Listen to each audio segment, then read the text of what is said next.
हमारा पुराना मकान टूटने के बाद हमारा सीधा कनेक्शन बाड़ी से हो गया। अब जब भी बाड़ी से बाहर जाते हैं हमारी दीप ज्योति रास्ते में मिल जाती है। हमारी बाड़ी की सबसे छोटी और सबसे नटखट है, इसलिए इससे प्यार भी हम सब बहुत करते हैं। नटखट दीप ज्योति के लाड करने के बाद अब चलते हैं खेत की ओर। हमारे बड़े वाले पौंड में एक तरफ जाली खींचना बाकी रह गया, क्योंकि वहाँ पे हम लगाएंगे सीमेंट के खंभे। तो इन्हें पहले ट्रोल में रखवाते और हमारे भैया को हमने सुबह सुबह काम पे लगाई। इनकी सुबह तो हमने खराब करी थी। फाइनली हमारे खंभे रख चुके थे। अब हम जा ही रहे थे कि हल्की सी बूंदाबांदी होने लगी, तो हम बारिश रुकते ही मैं आ जाती हूँ पैदल पैदल खेत में और मेरा भाई पीछे से ले आता है ट्रैक्टर और ट्रॉली। गड्ढे हमने कल शाम को ही खोद दिए थे। उसके बाद हमारे भैया को बुलाकर हमने इन गड्ढों में इन खंभों को डाल दिया। इसके बाद ये तो काम हो गया। फिर बचा हमारे खेत में बड़ी ये सीट के टुकड़े।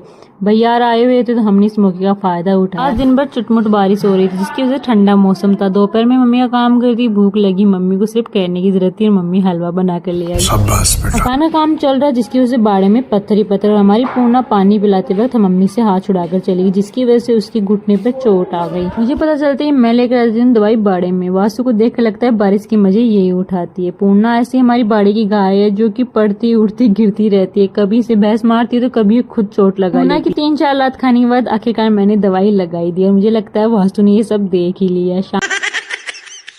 शाम को हम जाते हैं खेत में। आज हमने खेत में गोबर की खाद डलवा दी थी बारिश रुकने के बाद, इसलिए खेत आज अलग ही लग रहा है। उसके बाद हम ट्रैक्टर ट्रॉली लेकर आते। जितना भी सामान हमारा खेत में रखा होता वो सारा हम डाल के ले आते, क्योंकि कल हमें हमारे खेत की जुताई करनी, क्योंकि बारिश अब कभी भी हो सकती है। तो आज की हम लोग को करते हैं फिर समाप्त।